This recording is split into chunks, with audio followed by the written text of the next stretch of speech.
Hoy les vengo a contar una experiencia personal y profesional, claramente. Les vengo a contar cómo nosotros en Local Shop tuvimos la necesidad de escalar.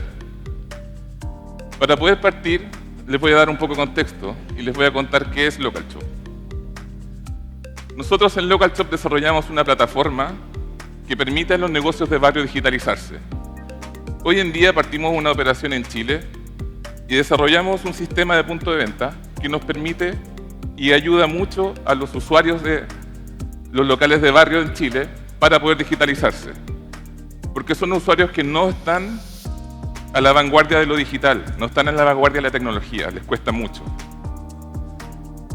En este desarrollo descubrimos un montón de insights con los cuales podemos trabajar y además potenciamos nuestro sistema a través del tiempo para que los usuarios puedan digitalizarse efectivamente.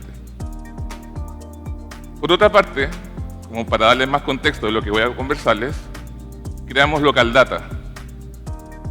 El objetivo de Local Data es poder rentabilizar nuestro negocio, ya que con Local Shop, que desarrollamos anteriormente, que te comentaba, desarrollamos una aspiradora de datos gigantesca, lo cual nos permite en Local Data poder masticar la información de mercado que se produce en el canal tradicional y poder sustentar nuestro negocio.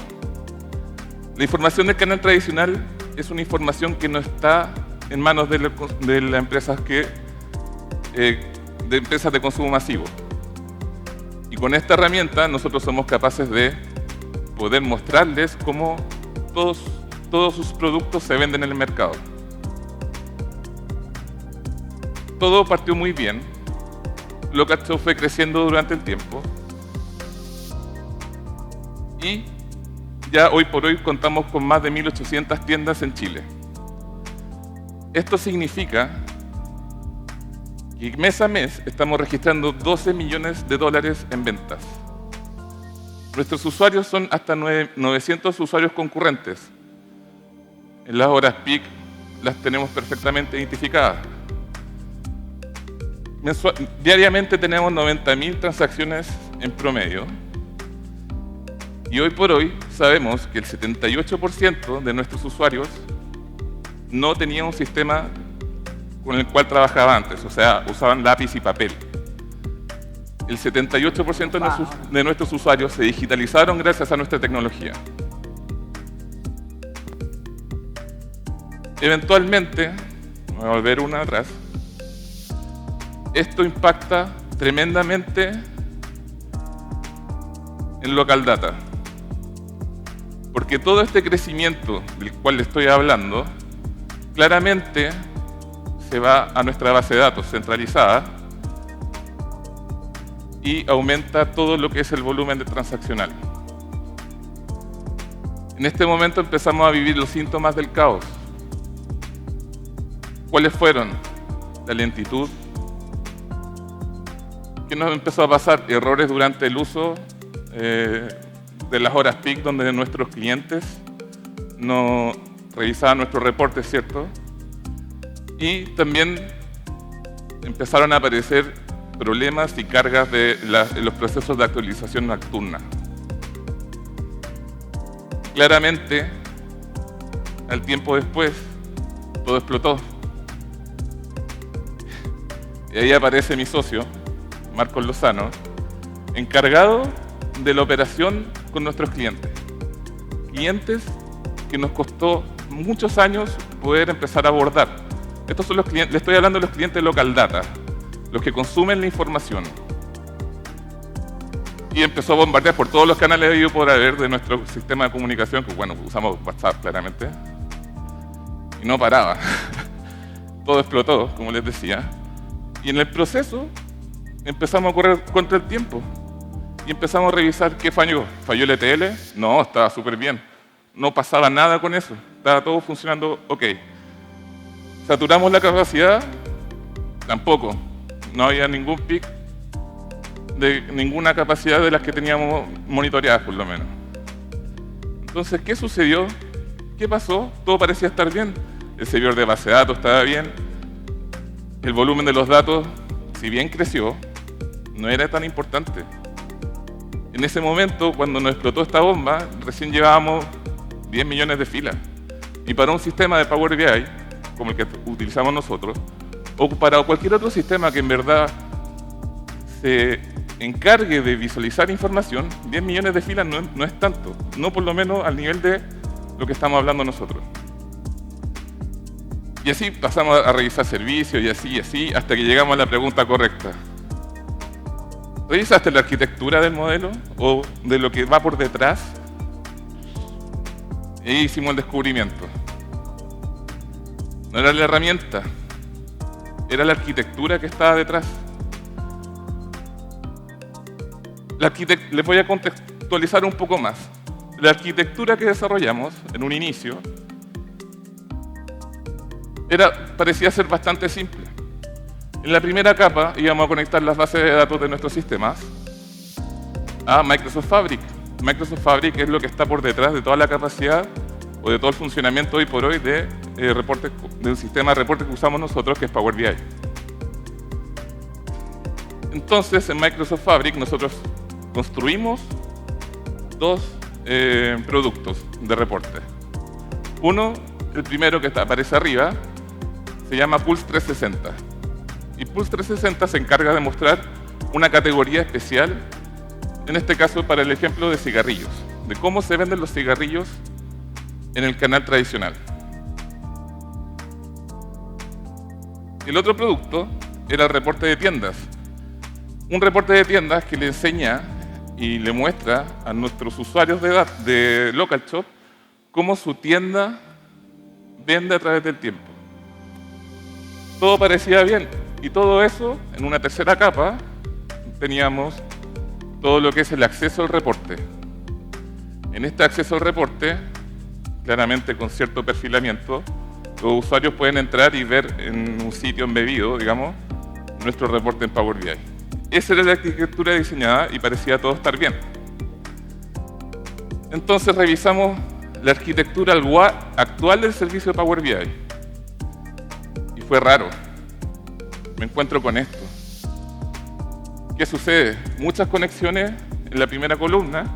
Pueden ver todas las conexiones de origen a los distintos modelos de datos y los reportes que están conectados al otro lado. Seguía levemente lo que estábamos hablando hace un rato, seguía levemente la lógica. ¿Cómo funciona Power BI? Tenemos la conexión a la base de datos, luego tenemos tiene varios funcionamientos, pero nosotros decidimos en esta etapa así. La conexión a la base de datos, Power BI iba a embeber o importar los datos a un modelo semántico, y desde el modelo semántico se conectan las distintas visualizaciones del reporte. ¿Y qué pasó? ¿Por qué se ve así? No tiene sentido, ¿cierto? Y eso no era solo el inicio, era todo un scroll hacia abajo de más conexiones, de más modelos semánticos y de más reportes de forma separada. Entonces, para resumirles lo que sucedió, se mantiene la arquitectura que diseñamos, pero ocurrió un problema porque por cada versión del reporte, en este caso que puse de ejemplo en Pulse 360, teníamos una copia de la capa semántica y una copia de la visualización del reporte. Un problema tremendo, porque eso está multiplicado por lo que les mostré antes, y cada modelo semántico significa que la capacidad que hay por detrás de Power BI para poder levantar la información, para luego incluso calcular todo lo que tiene que calcular para mostrar en el reporte, se multiplicaba y hacía que la capacidad se saturara. Hicimos al doble clic. Ese era el modelo Power BI. ¿Les parece un modelo de reporte? No. Este es un modelo transaccional. El reporte se construyó y el modelo que lo soportaba se construyó replicando exactamente la misma base de datos que usaba nuestro sistema. Nuestro sistema ocupaba una base de datos transaccional. El objetivo de esa base de datos es para que pueda manejar miles de registros, para evitar la duplicidad de información. Es asegurar integridad. No está optimizada para el análisis de datos como tal. Todas estas tablas y sus campos tienen un objetivo que está orientado al funcionamiento del sistema, no al análisis como tal. Por ejemplo, en la tabla de órdenes, el ID no es numérico. Es un campo UID, no sé si lo ubican. Es un hash de al menos 30 caracteres que se utiliza porque nuestro sistema tiene la necesidad de crear un ID modo offline, y eso, cuando se sincroniza con la aplicación o con la base de datos central, nos asegura de que la información no vaya a chocar con el ID de otro dato, de otra tienda, de otra empresa. Y la construcción de este reporte quedó así. ¿Cuál es la forma correcta? ¿Conocen el modelo estrella? ¿Alguien sabe qué es el modelo estrella? ¿Puede levantar la mano? Es la forma correcta. Pero dentro de los estándares de calidad que hoy en día se manejan, también está el modelo de copo de nieve, o Snowflake, ¿cierto? Estos dos modelos están pensados para que nosotros podamos analizar la información de forma correcta, porque nos permite funcionar de mayor manera con volúmenes grandes de datos. Hoy es el estándar que se utiliza en todas las herramientas de visualización de datos, como Power BI, como Tableau, como Qlik y todas las que salen, porque esta es la forma de manejar grandes volúmenes de datos. Obviamente de aquí en adelante existen muchas tecnologías y muchas formas de manejar grandes volúmenes de datos, pero esta es la base. Entonces, rediseñamos desde las bases. Todos los indicadores de pesados que existían en el reporte los pasamos a la base de datos, donde corresponde. La base de datos, para poder optimizar sus índices, hicimos tareas de optimización de índices que corren una vez a la semana y de pronto pueden correr más veces a la semana según lo que necesitemos para las consultas grandes. Creamos ETLs que permiten la transformación y la carga de información desde nuestra base de datos del sistema principal a nuestro data warehouse. Optimizamos los modelos de datos y utilizamos un modelo estrella o un modelo Snowflake según se requiera para poder trabajar mejor la información. Finalmente, en la capa semántica dejamos las reglas de negocio más centralizadas.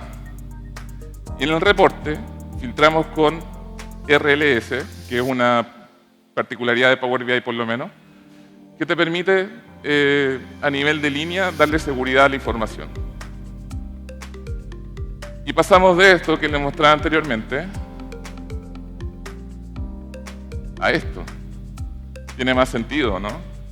Nuestra base de datos del sistema de punto de venta quedaba como origen, ningún problema. Hicimos un ETL varios ETLs que trabajan y procesan la información como la necesitamos. Esa información se va a nuestro data warehouse, donde la mezclamos o, digamos, almacenamos información no solamente de nuestro sistema de punto de venta, sino de otras fuentes de información que son necesarias para el desarrollo de los reportes. Finalmente, en Fabric seguimos usando la misma forma de trabajar la información, importando los datos, por ahora, pero el modelo semántico es uno solo. Y ese modelo semántico nos permite visualizar los reportes o crear varias visualizaciones de reportes que finalmente nos dan una mayor escalabilidad. Cuando con el modelo anterior, Si yo necesitaba cambiar una regla en el modelo semántico, y esa regla está multiplicada por 10 copias, tengo que ir a hacer esa misma regla en 10 copias. Si yo necesitaba hacer un cambio en la visualización de un reporte, tenía que repetirlo en todas las otras visualizaciones. Entonces, no solamente estamos escalando en lo que es rendimiento, capacidad de optimización, también estamos escalando en la forma de trabajar del equipo. Finalmente, con este modelo, podemos entrar a repartir la información a los usuarios como corresponde. Y el servicio Power BI se ve así, simple, acotado. No hay copias de miles de conexiones de base de datos, solamente una o dos, las que sean necesarias. Y el modelo de datos que tenemos sirve como origen de datos a todas las visualizaciones que tenemos. Así quedó el modelo de datos ahora. Súper simple, más fácil de entender. Usamos particularmente en este ejemplo Snowflake, ¿ya? Y hicimos transformaciones en todos los datos. Eliminamos todas las columnas que no se utilizaban para el análisis de la información. Entonces, y transformamos los ID a numéricos como deben ser. Eso simplifica y optimiza todo el proceso que hace por detrás, digamos, la capa de Power BI en este caso, que es la que se encarga de hacer los cálculos y la visualización de los reportes. Todo eso mejora la velocidad. Acá les muestro un video de cómo carga o cómo cargaba un poco el reporte antes. No lo tengo en pausa por si acaso. Power BI tiene la particularidad que te permite navegar por los datos. Entonces, tú haces clic en cualquiera de estos elementos y todo el resto de los componentes se va filtrando según lo que el usuario quiera especificar o seleccione. ¿Dale? Entonces, por ahí le hice clic a algo, a la parte de arriba donde está marcado, y allá está cargando todavía el elemento. El usuario tenía que vivir esto. Y en horarios peak simplemente no cargaba y mostraba un error de capacidad. Ahí le hice clic de nuevo a otro sector y se está demorando un montón en mostrar cómo esa información se refleja en los otros componentes. Por esto nos pagan nuestros clientes y no podemos mostrar un sistema así, es impresentable. Hoy por hoy la tecnología va más que esto. Y no era la herramienta. Les voy a mostrar cómo funciona ahora. Consideren que este reporte tiene la información de más de 1.800 tiendas de Chile. Así carga hoy por hoy. Esa es la información de una tienda. Y por ahí empiezo a navegar, ¿cierto? Selecciono un horario en que se produce una venta que es de 6 a 7 y ya cargo todo el resto. Ya con eso optimizamos y mejoramos la experiencia de nuestros usuarios. Ya con eso no nos preocupamos más de que no carga el reporte, no nos preocupamos más de que la capacidad es innecesaria. No digo que nunca haya que vigilar la capacidad, porque esto sigue escalando y sigue creciendo y obviamente en algún momento tenéis que ir subiendo capacidades. Pero la que estábamos usando antes nos costaba, por decirles algo, por contarles algo, nos costaba unos $2.000 mensuales. Y con este funcionamiento y con este nivel de calidad, hoy día redujimos su costo a $1.000, la mitad, solamente por hacer las cosas bien en la base. Este es solo el comienzo. Sabemos que tenemos que seguir haciendo y mejorando las cosas. No podemos quedarnos solo con la idea de que había que hacer eso y nada más. En el futuro estamos pensando ya en escalar un data lake. Hoy día usamos un data warehouse, pero ya tenemos que empezar a pensar qué nos va a pasar cuando tengamos 10.000 tiendas. Vamos a tener que necesitar un data lake, un poco con esa arquitectura, donde vamos a tener nuestros orígenes de datos abajo, una capa de integración con uno o más ETL. Y aquí empezamos a hacer como un poco más de lo que se ocupa hoy en día en Data Lakes, que es tener una capa Silver, una capa Gold, donde uno va metiendo información de forma más bruta o no, y va desarrollando distintos análisis sobre eso. Finalmente, queridos, escalar no es el destino. No es que uno escale y diga ya está listo. Es todo un camino que recorrer. Muchas gracias. Buenas tardes.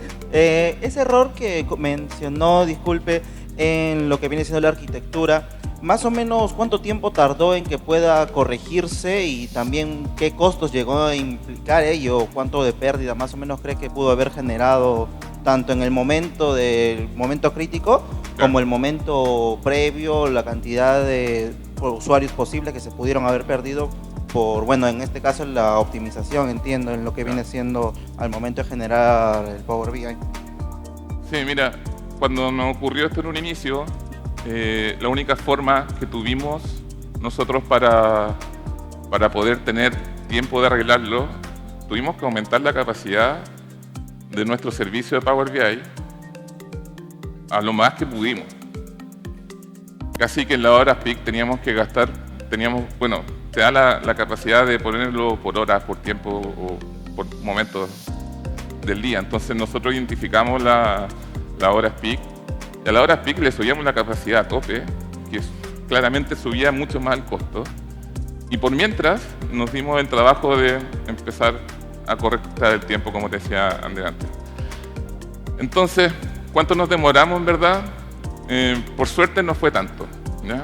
Nos permitió, fue un cambio rápido, de al menos, bueno, hay varias concepciones del tiempo en lo rápido, pero nos demoramos por lo menos unas 2 semanas en poder solucionar primero los reportes y de ahí un poco más rápido en el resto, ¿ya? Pero aún así, si no hubiésemos tenido la capacidad de aumentar el servicio, ¿cierto?, para que no se cayera y no se dieran los errores, hubiéramos estado en una situación mucho más compleja. Hola. Buenas tardes, mi nombre es Benjamín. Quisiera hacerte una pregunta. En el caso de trabajar con ETLs, ¿cómo trabajas con data en tiempo real? ¿Haces procesos cada cierto tiempo o cómo has estructurado para cuando quieras mostrar datos qué está sucediendo en el momento? Bueno, ahí depende mucho de la necesidad, ¿cierto? Y según tu necesidad tienes que evaluar distintas técnicas. Nosotros por lo menos no necesitamos tener la data en tiempo real. Nos basta para nuestro servicio tener la data del día anterior. Entonces los procesos de sincronización los tenemos en la noche y ahí hacemos la integración de los datos nuevos al Data Warehouse. Pero si requiriera hacer algo más en tiempo real, haría procesos de ETL que te permitieran, como un ejemplo básico, haría procesos de ETL incrementales que te permitieran tener la data nueva cada 5 o 10 minutos, ¿ya? Quizás tener algo más en tiempo real, como más duro, significa muchos más recursos y quizás no vale tanto la pena tenerlo, pero esa es una de las técnicas que podríamos ocupar. ¿Alguna otra pregunta? Gracias. ¿Qué tal? Muy interesante tu experiencia que has visto en Data. Mira, yo soy Data Engineer, tengo unas consultas. Diga. Cuando comentaste el escenario que tuviste respecto a la arquitectura, quisiera saber más o menos cómo o qué personas o qué roles intervinieron para poder identificar esta corrección, ¿no? o el incidente. Y otro punto, no sé si entendí bien dentro de lo que nos explicaste, es cómo intervino Snowflake dentro de la respuesta o si ya era parte de la arquitectura que ya tenías al inicio. Ya. Bueno, primero, en LocalShop somos una startup que no es muy grande en personas. Así que básicamente el problema lo tuve que resolver yo con ayuda de algunos asesores que tengo de forma externa. y fue bastante duro. Y segundo, cómo Snowflake nos ayudó, básicamente porque desnormalizamos la información y separamos la estructura del modelo de datos que venía directo desde el origen, ¿cierto? Y desnormalizamos la data y la manejamos dentro de la tabla de hechos, ¿ya? Y la conectamos con distintas dimensiones. Entonces eso nos permitió de que en una tabla pudiera vivir toda la información importante a analizar, claro, conectada a las distintas dimensiones que componen, digamos, la información. Eso fue lo que utilizamos. Y particularmente ese modelo nos permitió poder disminuir mucho el tamaño del volumen de datos que había, y también, digamos, hace que Power BI sea mucho más ágil al momento de calcular, porque cada cálculo que hace entre medio, según cómo uno lo construye claramente, genera que por detrás se corra un join o 2 o 3. Entonces, mientras más reduces eso, más ágil va.